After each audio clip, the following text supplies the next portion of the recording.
the most important thing in my life is serving the Lord, walking with Him. Actually, people ask me why I've lived so long or what I feel like. And I always say, well, God isn't through with me yet here. So, but I also say it's amazing grace that because no one in my family has ever lived this long. And I never, in all my imagination, never thought I would. Of the 7 children, I have 15 grandchildren. Oh, And I okay. have 17 great-grandchildren with twins on the way.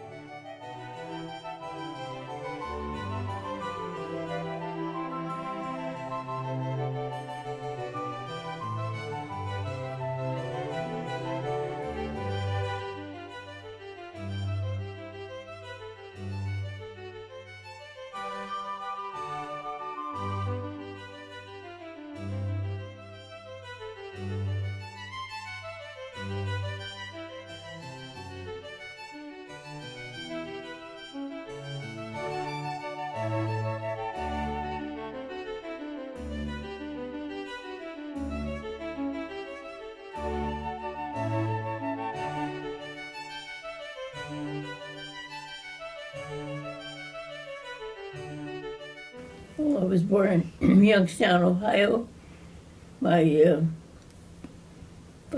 two brothers were born in Youngstown, and then my folks went over to Pennsylvania and did farming for a while, and they came back because my uncle had bought a farm and asked my dad to come and run it. It was a dairy farm.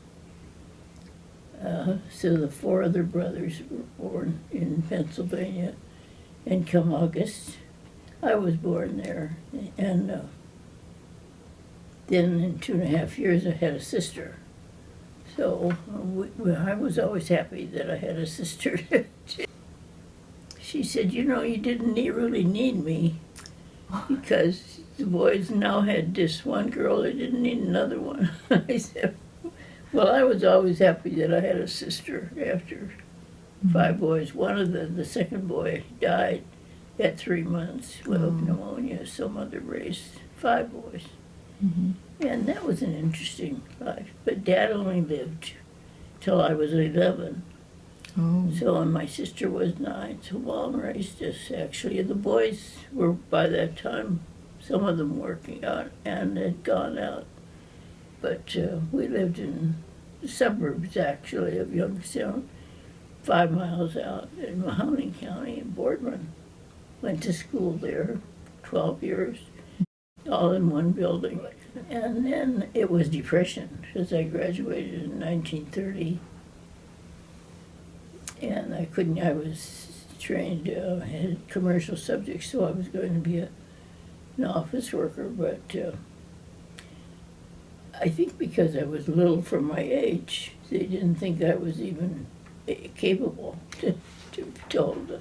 So it was 2 years before I had a job.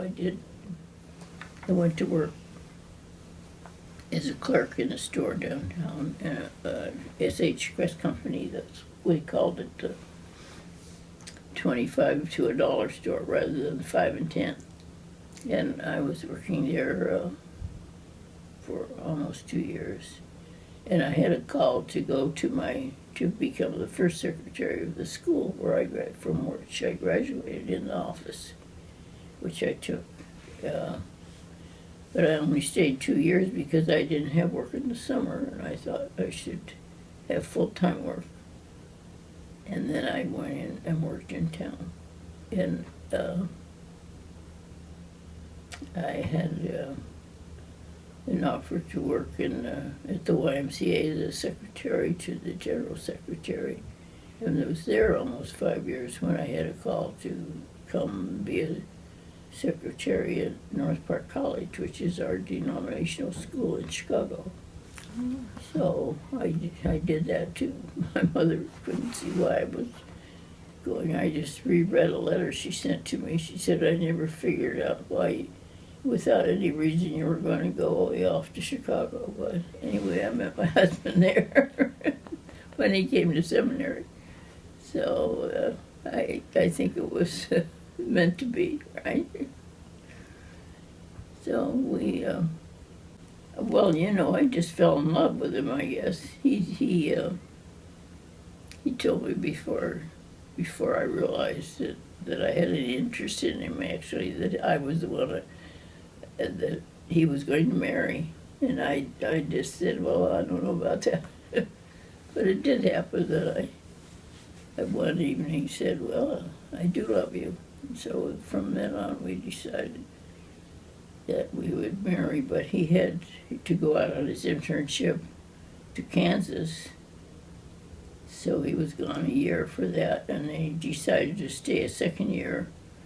But he wanted us to be married and come out to Kansas. So that happened in 1944, and that was very close to the end of the World War, the war, and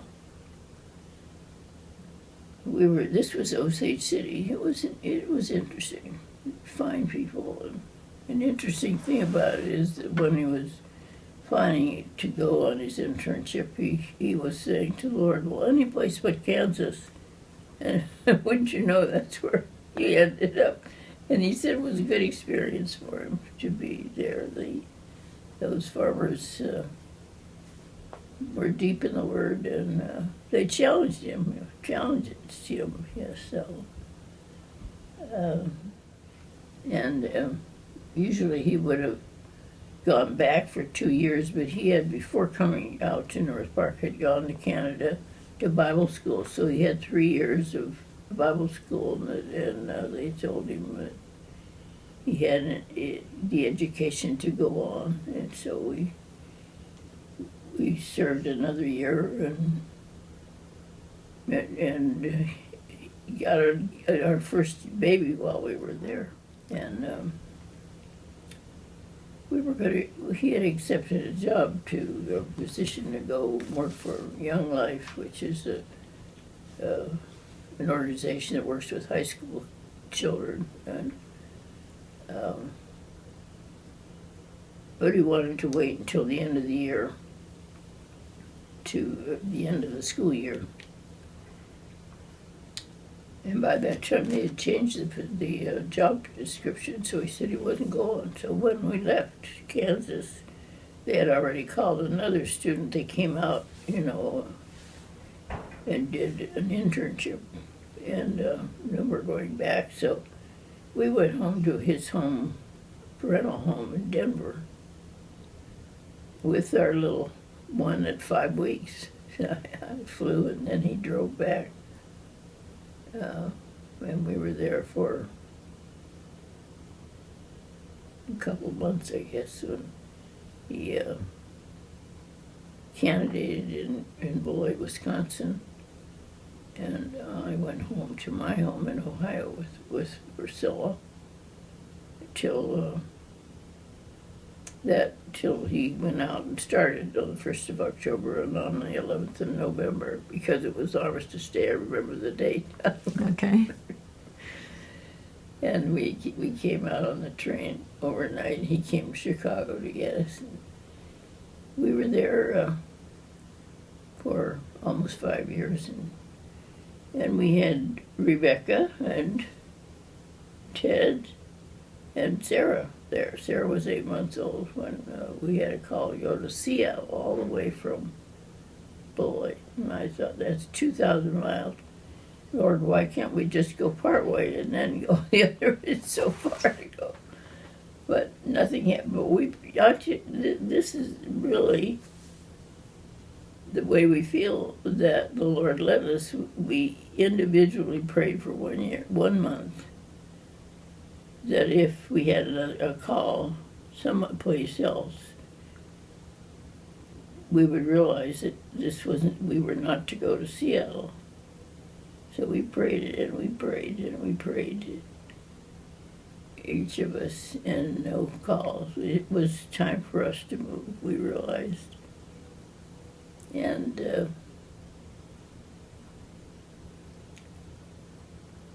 at the end of the month,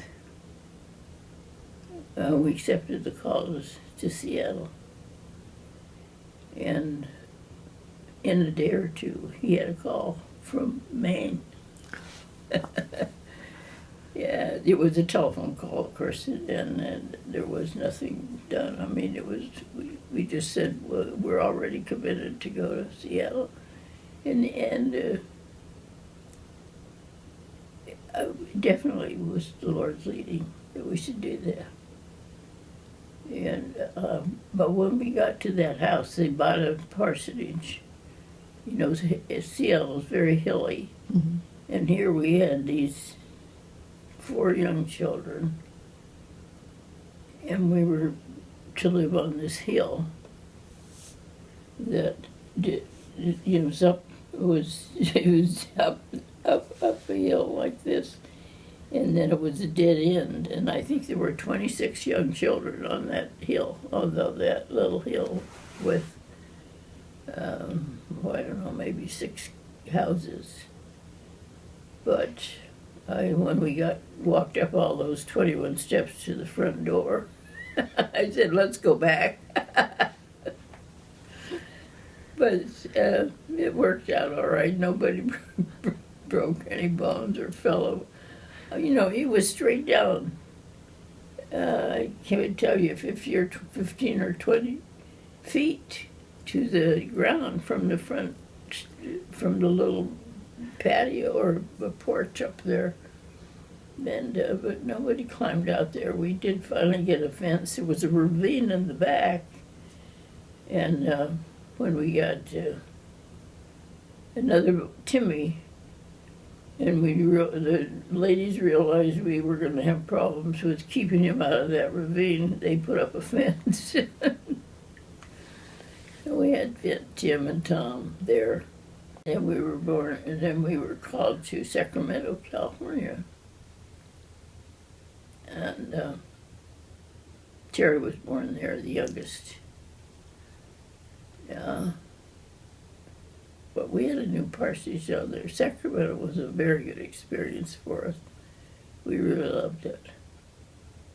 And everybody loved him too, so then I got in on that. But I took care of the children, and he took care of the church. And I said, if I don't take care of the children, nobody's going to do it. Because he was busy all the time. We lived right next to the church, so people would come and ask for keys to get in the church, and the children knew how to even answer the door and take care of that. So it was very, very good. I've just been back there for their 100th anniversary last September. I have fond memories of that place. And they have fond memories of all of us, I guess, because that came out.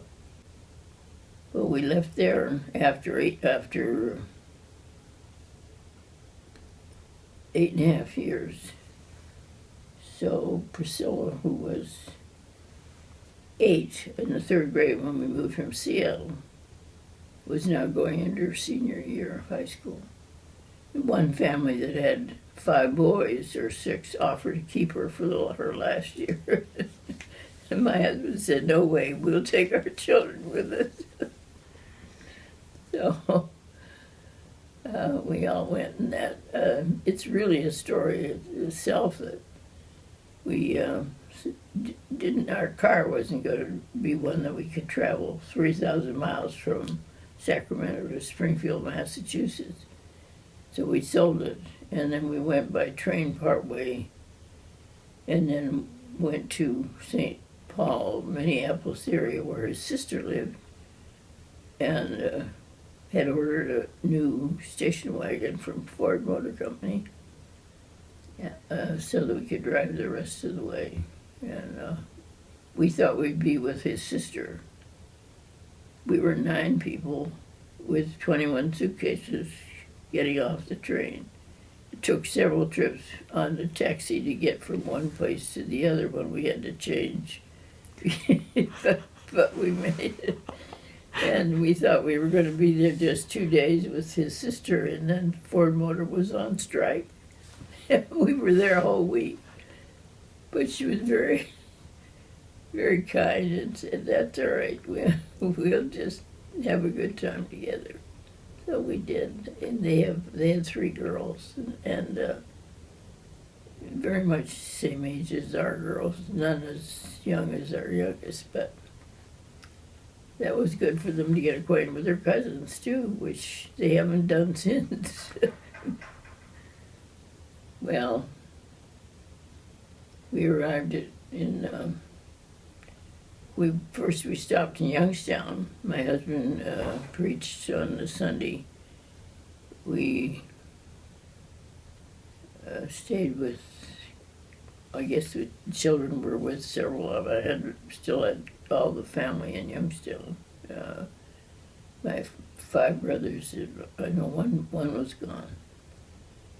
Four brothers, all married. So we divided the children. One couple took one girl, and one couple took one boy, and I had the three little boys, and I stayed part-time with my brother and part-time with my sister. And I have heard since then that my sister's husband was a dentist, and he said, "I don't care how many Stanquist you have at our house, just don't give them my bed." So that was interesting that he would put up with us, but he did. He was very kind. And we were going to stop at Niagara Falls. Of course, that's a place that everyone wants to see. And so we did, but it was a gloomy day. So we didn't stay overnight, we just kept going. And I think we got to within 30 miles of Springfield when we stopped at a motel. And the kids the children had a chance to have a swim before bedtime. That was 62. Arrived at the 59 Morningside Park where they had a parsonage for us, 4 bedrooms, and we were in 85, so we made, my husband furnished a room in the basement for the two oldest boys, which worked out fine for us. And in 18 months, the last 18 months, we were in a brand new garrison colonial house, they called it. A very lovely place, but in 18 months, we were called to start a new church in Des Moines, Iowa. Mm-hmm. So we were in Springfield 9 years. Priscilla had graduated and married. Becky was in Chicago working. She went to North Park, and she was married before we left. And then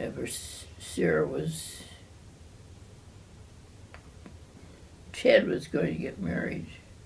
And Sarah came home from North Park in February and met Al Forsman.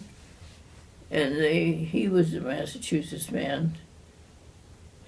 They wanted to get married before we left, and so that his family was there. So in 2 weeks we had 2 weddings. One at the parsonage, or in the church and the parsonage.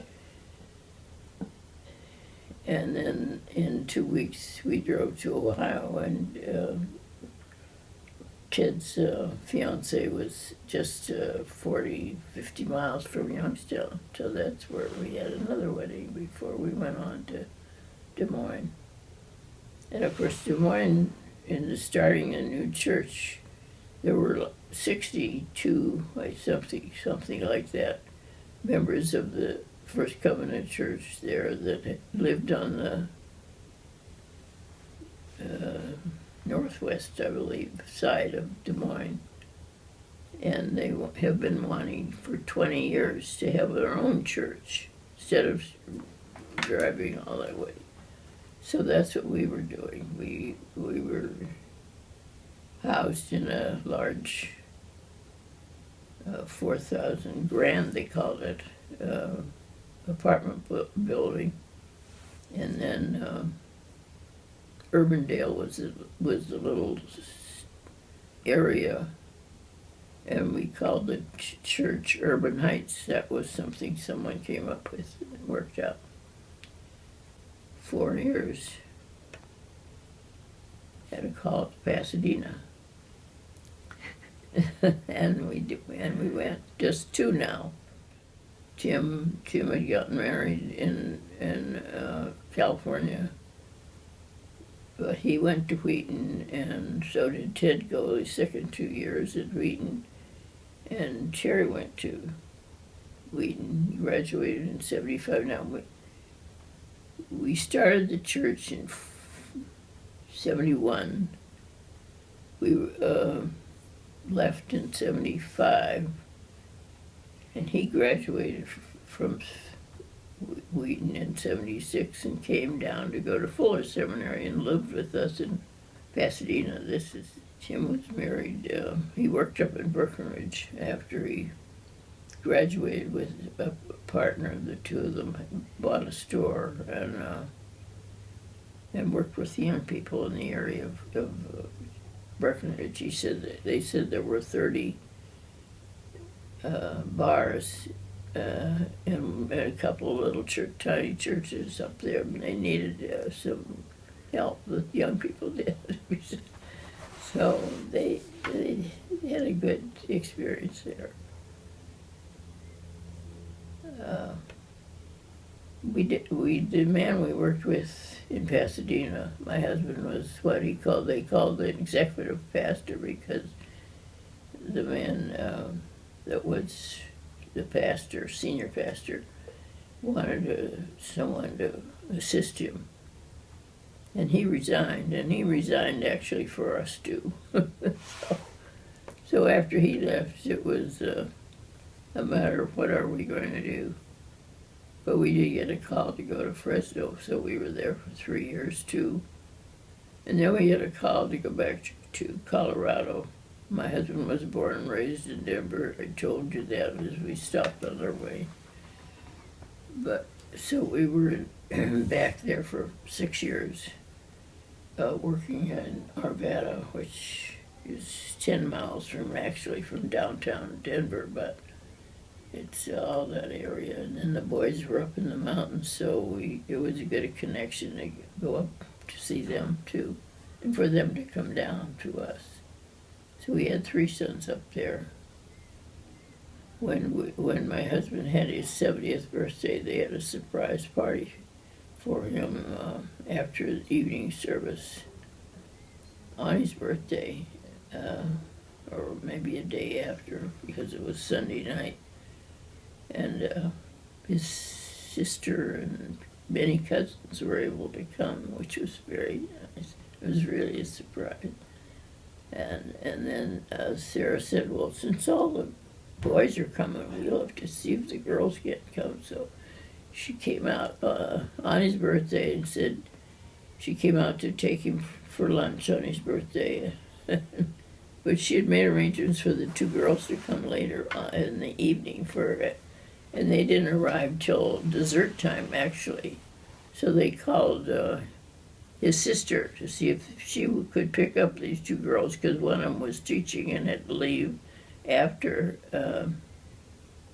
the school was out on a Thursday to arrive for his birthday on the 17th. So we worked that out, and I still have the picture of him, how surprised he was when they walked in. That was fun, because he's this kind of person we never could surprise. He always, some way, found out. We were there then for 6 years, and this is past retirement age for my husband, and he was invited to be the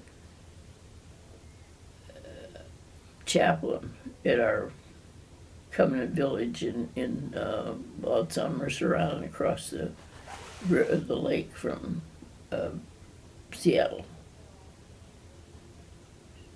So he took that that position for, and we really was the first full-time chaplain there. It's called Covenant Shores. Very beautiful spot on a lake, Washington Lake, Mercer Island. The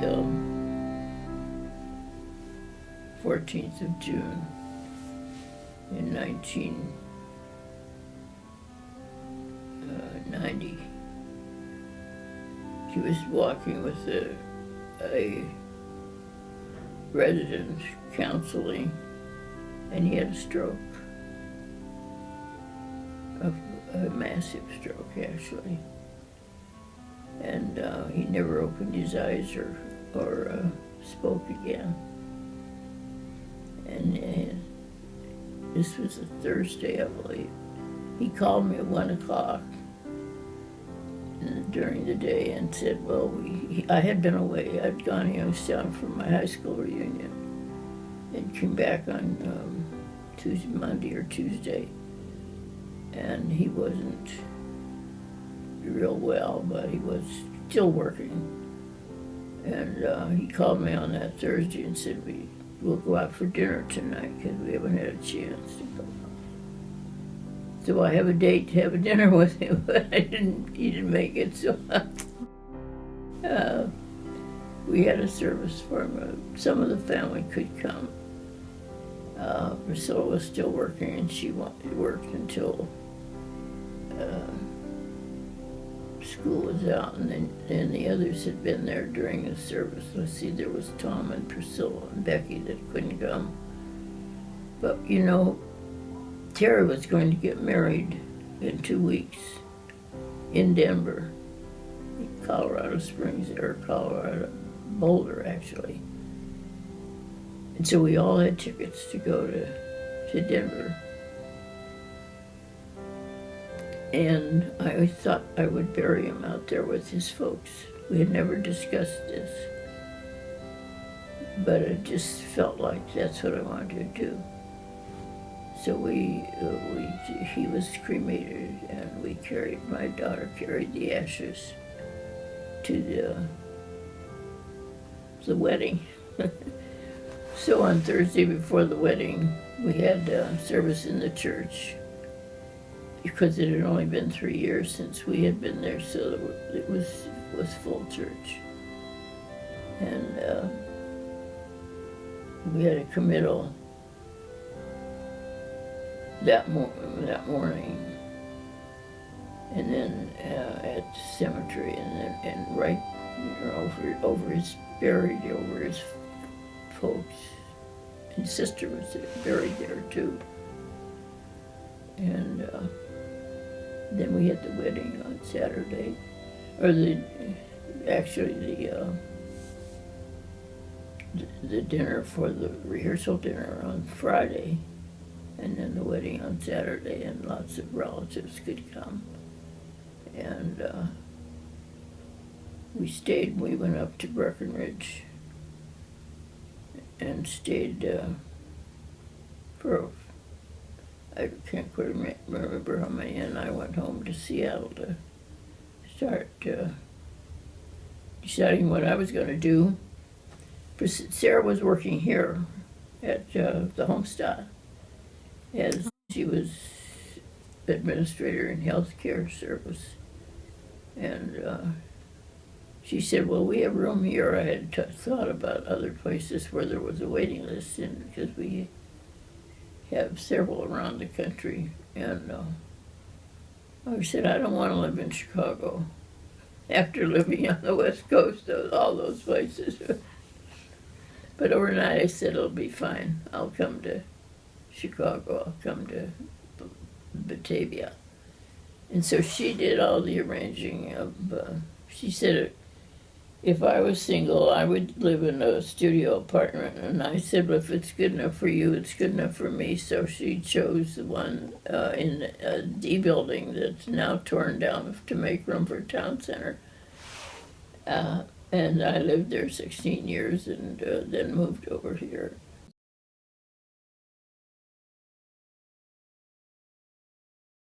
probably the same week I got here that I went to the craft room on Tuesday afternoon for the sewing and that kind of thing, which I have done until now. But when I went to my sister's place in Florida one winter, I sent back some card recycling that they do down there. And one lady said, "Oh, we should do that here." I can't remember what year it was, but it's been a long time. We've been doing it and selling them at our gift shop. Everybody raves about them. It's a fun thing to do, and we enjoy doing it. So it's on Wednesday afternoons, but Tuesday afternoon that I used to go to the craft shop, I've given up. But I sing in the choir, huh? So I have choir practice on Thursday, and we used to sing at chapel on Thursday, but now we sing on every other Sunday night. They have it at 6 at chapel, Vespers actually. So I've been, the past year I've been a floor rep. Well, because nobody was going to do it. I said I better do it just to keep it going.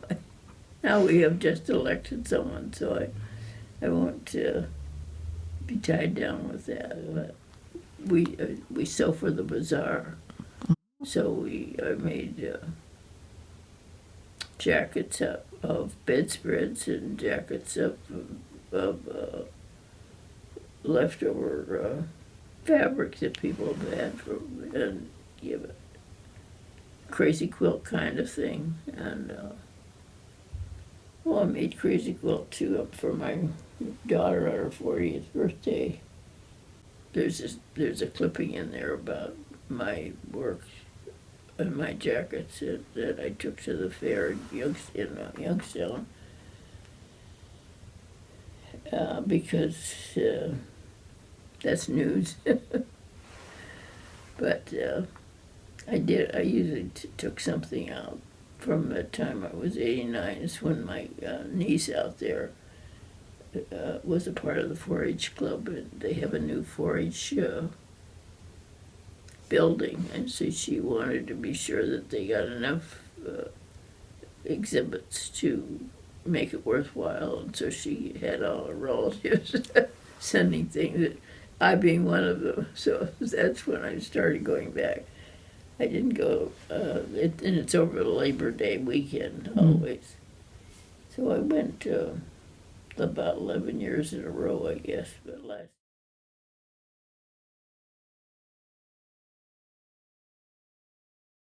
Well, I told you about the piece of the fabric. Somebody had it this was the first or second years, early years anyway, that I came here, and Amy, who was in charge of that department, handed me this bag of beautiful pieces of fabric that were leftovers from one lady who always had her clothes made, and the pieces, and I said, "Oh, those are too pretty just to make little nothings." So I said, "I'm going to make a jacket of those fabrics." So I've always enjoyed wearing it, and I put it on top of a jacket.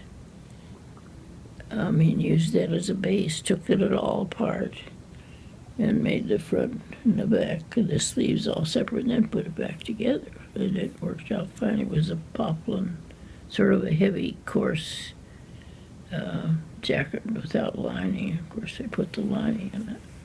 And then I put odds and ends of rickrack and lace and stitches on it. And it's a fun thing. It's my memorabilia jacket.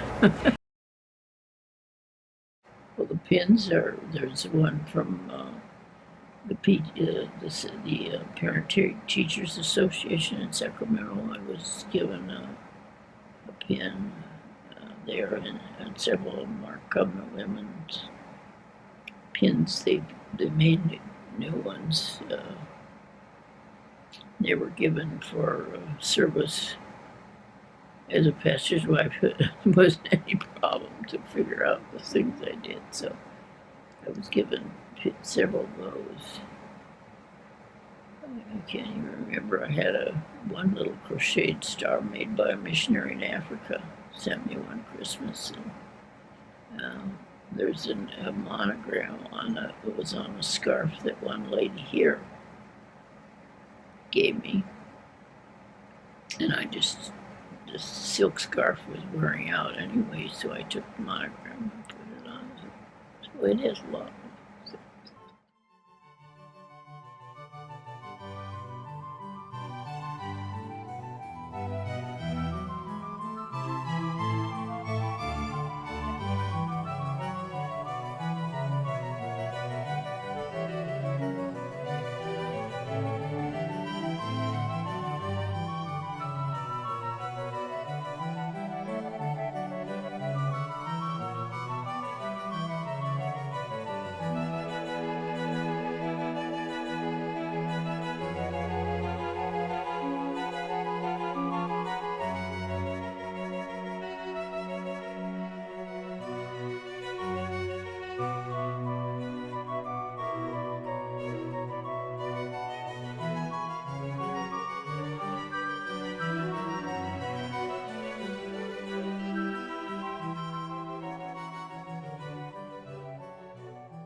An iPad, they gave me that for my 100th birthday, a little early because I visited Sarah in Colorado where she was working out. Then she took me out to the computer store and we got an iPad.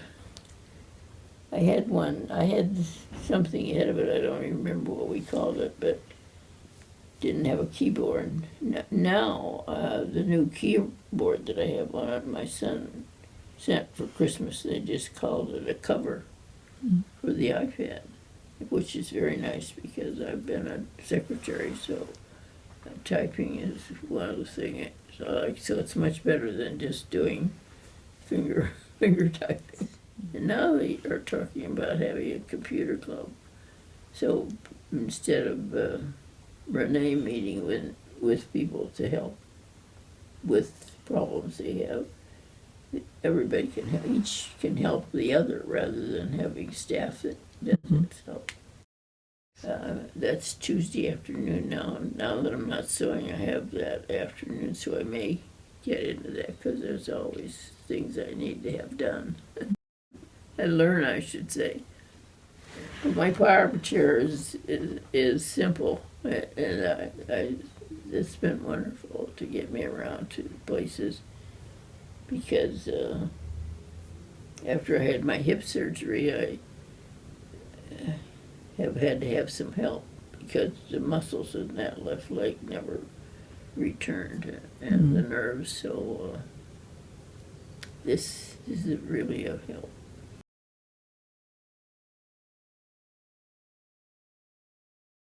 Yeah, I have a ticket to go to California for my granddaughter's college graduation, so yeah, I do. People say, "Are you going to go alone?" I said, "Well, with a load of passengers and staff."